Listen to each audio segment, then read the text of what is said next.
किसी भी देश के लिए एजुकेशन उसकी नींव होती है। यह फाउंडेशन है जिस पर एक नेशन की प्रोग्रेस और डेवलपमेंट टिकी होती है।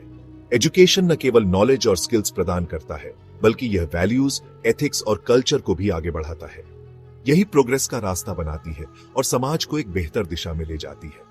एजुकेशन लोगों को स्ट्रांग बनाती है, उन्हें चैलेंजेस का सामना करने के लिए तैयार करती है और एक अच्छा फ्यूचर बनाती है। ये लोगों को क्रिटिकल थिंकिंग, प्रॉब्लम सॉल्विंग और क्रिएटिविटी जैसे स्किल्स सिखाती है, जो किसी भी सोसाइटी के लिए एसेंशियल है। एजुकेशन का महत्व सिर्फ इंडिविजुअल ग्रोथ तक सीमित नहीं है, बल्कि यह नेशनल ग्रोथ और ग्लोबल हार्मनी के लिए भी महत्वपूर्ण है। इंडिया और जापान दोनों ही पुरानी सिविलाइजेशंस हैं, जो अपनी कल्चर और नॉलेज के लिए जाने जाते हैं। दोनों देशों की रिच हिस्ट्री और हेरिटेज ने उनके एजुकेशन सिस्टम्स को शेप किया है। दोनों ही देशों ने एजुकेशन को हमेशा इंपॉर्टेंस दी है, लेकिन दोनों के तरीके अलग अलग हैं। इंडिया का एजुकेशन सिस्टम डाइवर्स और कॉम्प्लेक्स है, जबकि जापान का सिस्टम स्ट्रक्चर्ड और डिसिप्लिन्ड है। ये ऐसे इंडिया और जापान के एजुकेशन सिस्टम्स को कंपेयर करता है। इसमें उनके हिस्ट्री, आज की सिचुएशन, कमजोरियों और सुधार के बारे में बताया गया है। इंडिया में एजुकेशन का फोकस थियोरेटिकल नॉलेज पर है, जबकि जापान में प्रैक्टिकल स्किल्स और डिसिप्लिन पर ज्यादा ध्यान दिया जाता है। दोनों सिस्टम्स में यूनिक स्ट्रेंथ्स और वीकनेसेस हैं।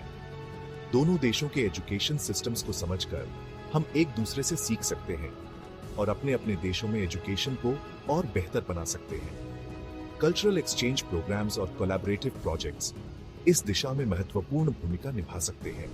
यह कंपैरिजन सिर्फ प्रॉब्लम्स नहीं बताता, बल्कि उनके सॉल्यूशंस भी ढूंढता है। इसमें innovative teaching methods, technology integration और इंक्लूसिव एजुकेशन जैसे टॉपिक्स पर भी चर्चा की गई है। इसका मकसद है दोनों देशों के बीच एजुकेशन के फील्ड में हेल्प और नॉलेज शेयर करना। इस तरह के इनिशिएटिव से न केवल स्टूडेंट्स और टीचर्स को फायदा होगा, बल्कि दोनों देशों के बीच कल्चरल और इंटेलेक्चुअल टाइज भी मजबूत होंगे। इंडिया हमेशा से ही एजुकेशन का केंद्र रहा है।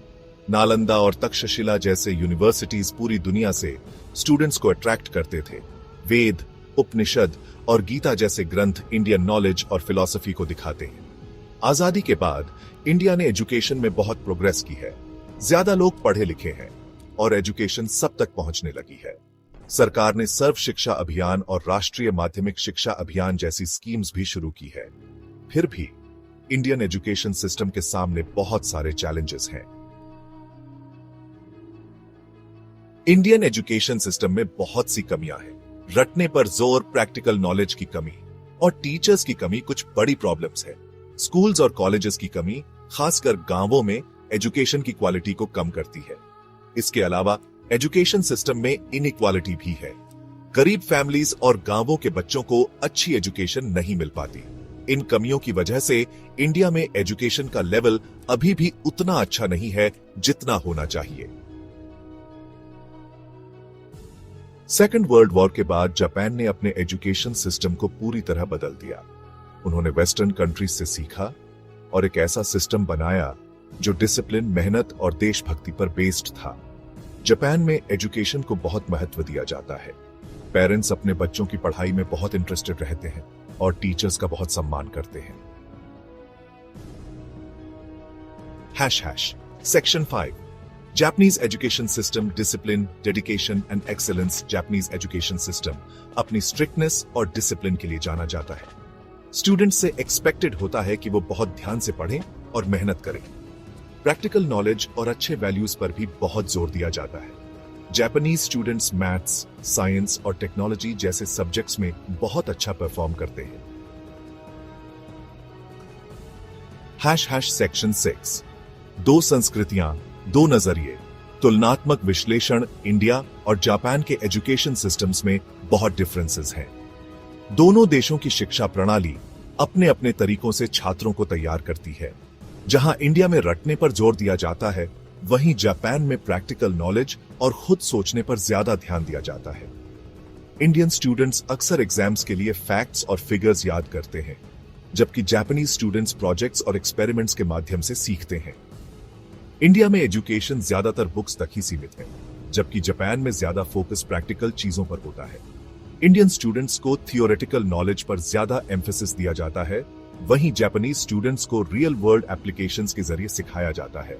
एक और बड़ा डिफरेंस है टीचर का रोल। इंडिया में टीचर्स को नॉलेज का सोर्स माना जाता है, जो स्टूडेंट्स को इंफॉर्मेशन देते हैं, जबकि जापान में टीचर्स गाइड और मेंटर की तरह होते हैं, जो स्टूडेंट्स को खुद सोचने और समझने के लिए प्रेरित करते हैं। इंडियन टीचर्स का रोल अथॉरिटेटिव होता है, वहीं जापानीज टीचर्स का रोल सपोर्टिव और कोलैबोरेटिव होता है।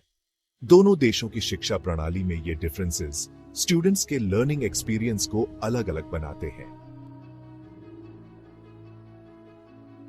सेक्शन 7 एक बेहतर कल की ओर इंडियन एजुकेशन में सुधार के लिए सुझाव। इंडियन एजुकेशन सिस्टम को और बेहतर बनाया जा सकता है। रटने की बजाय आलोचनात्मक सोच और प्रॉब्लम सॉल्व करने पर ध्यान देना होगा। प्रैक्टिकल नॉलेज को बढ़ावा देना और टीचर्स की ट्रेनिंग को बेहतर बनाना भी जरूरी है। सरकार को एजुकेशन पर और पैसे खर्च करने चाहिए और स्कूल्स और कॉलेजेस की कंडीशन सुधारनी चाहिए, खासकर गांवों में। सेक्शन 8 सीखने की कोई सीमा नहीं, एक साझा भविष्य का निर्माण। इंडिया और जापान दोनों ही देश एक दूसरे के एजुकेशन सिस्टम से सीख सकते हैं। दोनों देशों के पास यूनिक स्ट्रेंथ्स और एक्सपीरियंसेस हैं जो एक दूसरे को एनरिच कर सकते हैं।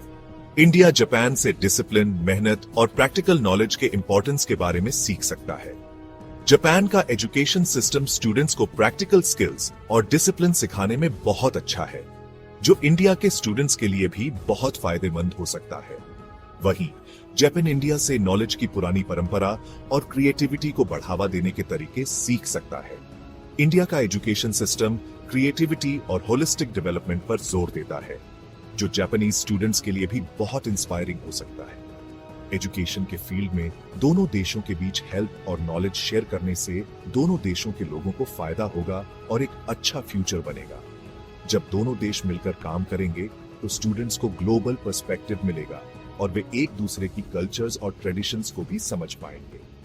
इससे न केवल एजुकेशन में सुधार होगा, बल्कि दोनों देशों के बीच फ्रेंडशिप और अंडरस्टैंडिंग भी बढ़ेगी। एक साझा भविष्य का निर्माण तभी संभव है जब हम एक दूसरे से सीखें और मिलकर आगे बढ़ें।